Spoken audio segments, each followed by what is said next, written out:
Could Arsenal actually pull off a shock move for Karim Benzema this January?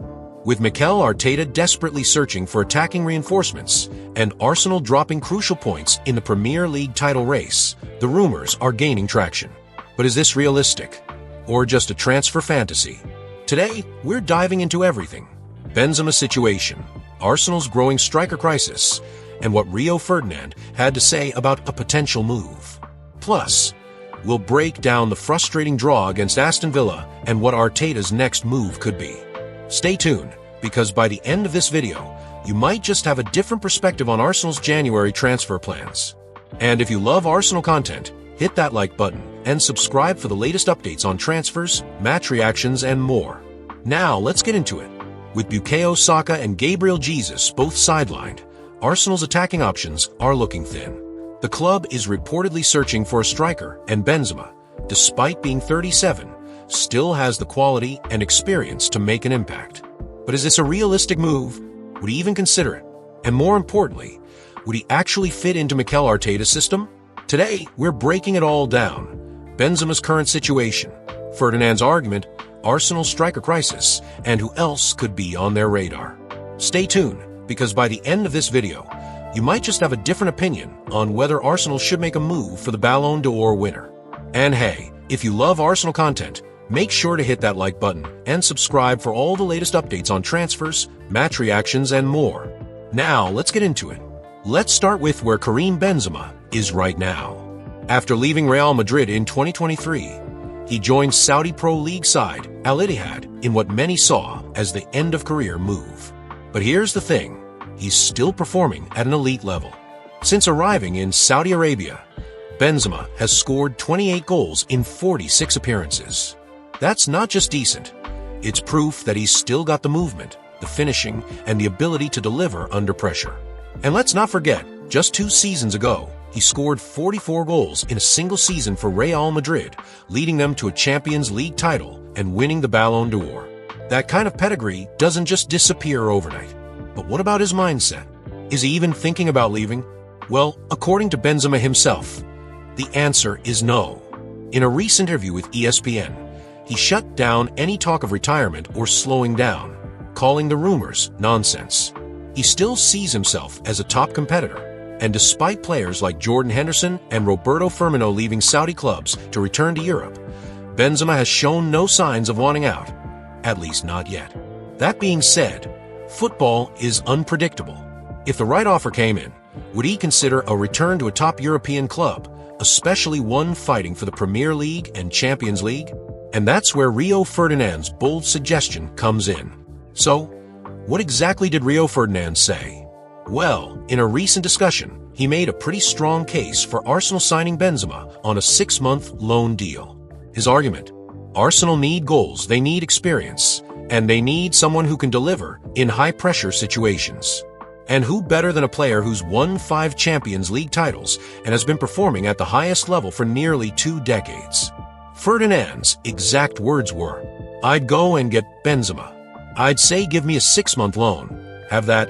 And honestly, when you think about it, it's not the craziest idea. We've seen clubs take similar gambles before, and sometimes it pays off massively. Remember when Manchester United brought in Zlatan Ibrahimovic? He was 35 at the time, and people thought he was finished, but he scored 28 goals in his first season. Or when Edinson Cavani came in as an emergency striker and ended up scoring some crucial goals for United. Even Chelsea took a short-term risk with Olivier Giroud, and that move played a big role in their Champions League success. Benzema has the experience, the finishing ability, and the winning mentality. And unlike some veteran strikers, he isn't just a poacher. He can drop deep, link play, and create chances for others, which fits Arteta's system perfectly. But is this just a fantasy? Or is there a real chance Arsenal could make this happen? Well, that depends on how desperate they are to fix their growing striker crisis. Let's talk about Arsenal's current situation, because right now, things are getting dangerously thin up front. First, Bukayo Saka.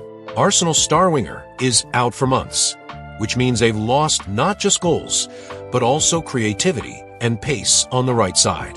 Then, there's Gabriel, who's injured yet again. and with his injury history, there's no guarantee he'll be back to full form anytime soon. That leaves Kai Havertz as Arsenal's main striker. And look, credit where it's due. Havertz has improved recently, scoring some big goals. But can he be relied on to lead the line in a title race against Manchester City and Liverpool? That's the big question.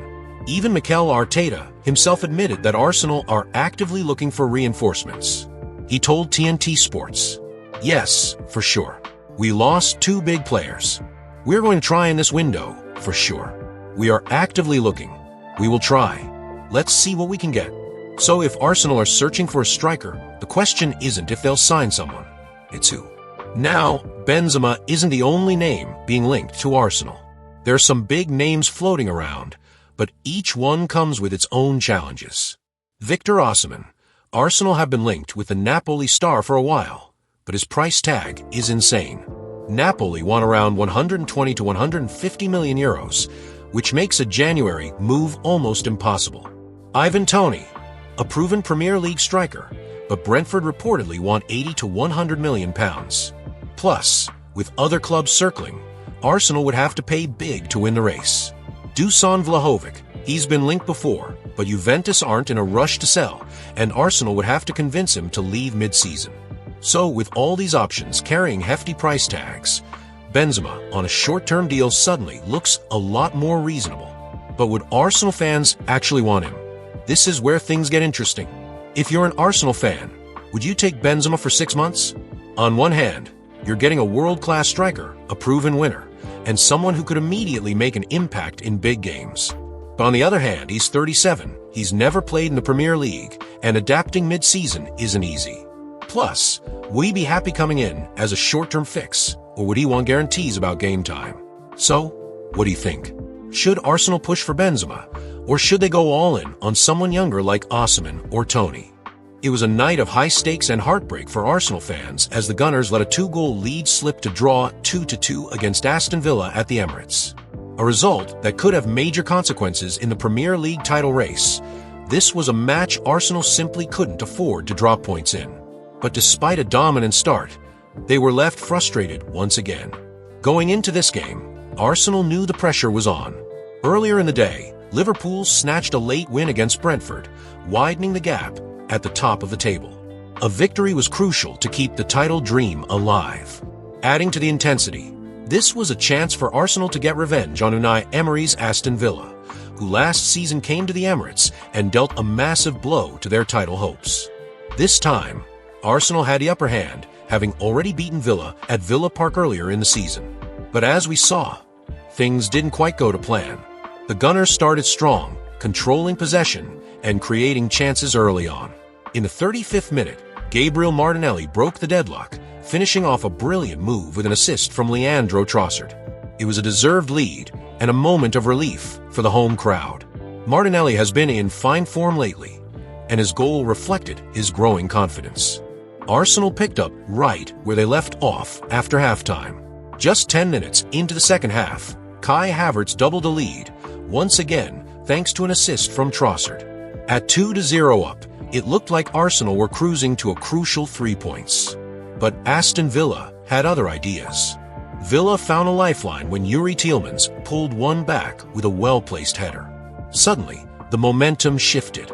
Just minutes later, Ollie Watkins struck a stunning volley past David Raya, and in the blink of an eye, Arsenal's comfortable lead had vanished. The Emirates fell silent. The drama didn't stop there. In the dying minutes, Arsenal thought they had found a winner when Mikel Merino fired the ball into the back of the net. The celebrations were short-lived, though, as VAR intervened, ruling the goal out due to a handball by Kai Havertz in the build-up. The decision left fans furious, with many arguing that the call was harsh. The Premier League later defended the ruling, but that did little to ease the frustration of Arsenal supporters. After the match, Gabriel Martinelli spoke about the disappointment of dropping points, but remained optimistic about the road ahead. He told Premier League Productions, "It's a disappointing day. We wanted to win the game, but we have to keep going. We trust in ourselves, and we have to keep going and improving. It is a long journey to go. We have to focus on ourselves." His words reflect the challenge Arsenal now face, learning from these setbacks while keeping their title ambitions alive. Manager Mikel Arteta also shared his thoughts, acknowledging the frustration but urging his team to move forward. He emphasized that moments like these define a season, and how Arsenal responds will determine their fate. Conclusion: with the title race still wide open, Arsenal cannot afford to dwell on this result for too long. There's still plenty of games to play, but every dropped point could prove costly. If they want to stay in a fight, they need to bounce back quickly.